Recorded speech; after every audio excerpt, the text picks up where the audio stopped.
क्यों चर्चा में है बागेश्वर धाम का ये युवा संत? कौन है पंडित धीरेंद्र शास्त्री? कैसे जान लेते हैं मन की बात? इनके बारे में बताया जाता है कि एक बागेश्वर धाम का ये दरबार लगाते हैं और इनके दरबार में काफ़ी अधिक मात्रा में लोग अपनी समस्याओं को लेकर आते हैं और उन भीड़ों में से पंडित धीरेंद्र शास्त्री जी किसी का भी नाम लेकर उन्हें बुलाते हैं और वह व्यक्ति जब तक उनके पास पहुंचता तब तक शास्त्री जी एक पर्चे पर उस व्यक्ति के नाम पते सहित उसकी समस्या लिख डालते हैं और उसी में उसका समाधान भी लिख लेते हैं। लोग आश्चर्य करने लगे कि यह व्यक्ति किस तरह दूर दूर से आए अनजान लोगों को उनके नाम से बुला लेते हैं और कहता है कि आओ तुम्हारी अर्जी लग गई। धीरेंद्र शास्त्री यही नहीं बल्कि लोगों को यह भी बता देते हैं कि उनकी समस्या क्या है, कितनी है और कब से है, उनके पिता का नाम क्या है और बेटे का नाम क्या है। कई मीडिया चैनल वालों ने इस बात की पड़ताल की, लेकिन वह यह रहस्य नहीं जान पाए कि आखिर यह व्यक्ति कैसे लोगों के मन की बात जान लेता है। आज यही सवाल पुलिस प्रशासन के भी सामने खड़ी हो गई है कि आखिर क्या ये सच में कोई चमत्कार है या बस लोगों को मूर्ख बनाया जा रहा है। तो दोस्तों, आज की इस वीडियो में इसी चीज को पूरी विस्तार से जानेंगे कि आखिर क्या है बागेश्वर धाम की सच्चाई। तो दोस्तों, धीरेंद्र शास्त्री जी का जन्म 4 जुलाई 1996 को छतरपुर जिले के पास स्थित गड़ागंज ग्राम में हुआ था। इनका पूरा परिवार आज भी उसी गड़ागंज गांव में रहता है जहां पर प्राचीन बागेश्वर धाम का मंदिर स्थित है।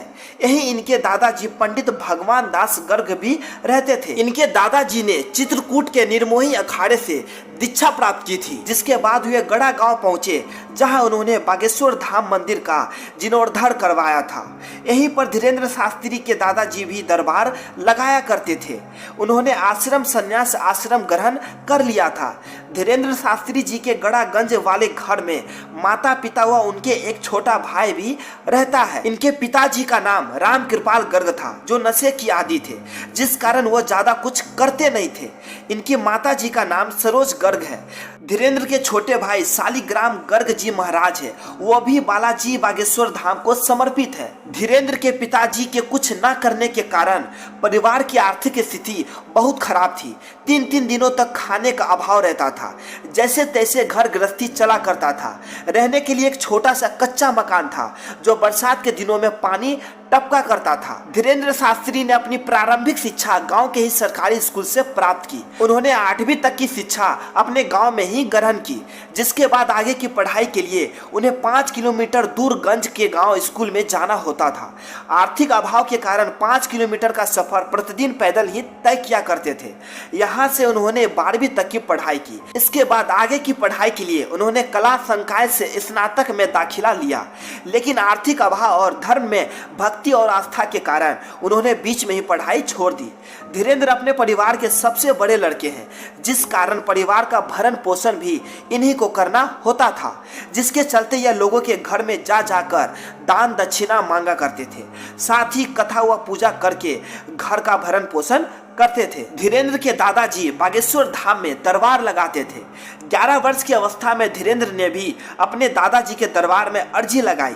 उन्होंने घर के अभावग्रस्त जीवन से छुटकारा पाने के लिए आशीर्वाद मांगा। तब इनके दादाजी ने धीरेंद्र को अपना शिष्य बना लिया। फिर बागेश्वर धाम की सेवा करने का संकल्प दिलाया। इसे हनुमान जी का आशीर्वाद कहिए या फिर किस्मत का खेल। इतनी कम उम्र में धीरेंद्र शास्त्री शानदार मुकाम और प्रसिद्धि हासिल कर लिए। आज के समय में इनके दरबार में बड़े से बड़े मंत्री से लेकर बड़े से बड़े सेलिब्रिटीज तक आते हैं। बागेश्वर धाम की खासियत यह है कि यहाँ पर श्रद्धालुओं को अर्जी लगानी होती है। उनकी अर्जी स्वीकार होने पर बागेश्वर सरकार अर्थात धीरेंद्र शास्त्री जी बिना उनसे बात किए उनकी समस्याओं को धाम के पर्चे पर उल्लेखित कर देते हैं। इसके पश्चात उस व्यक्ति से उसकी समस्याओं की जानकारी ली जाती है।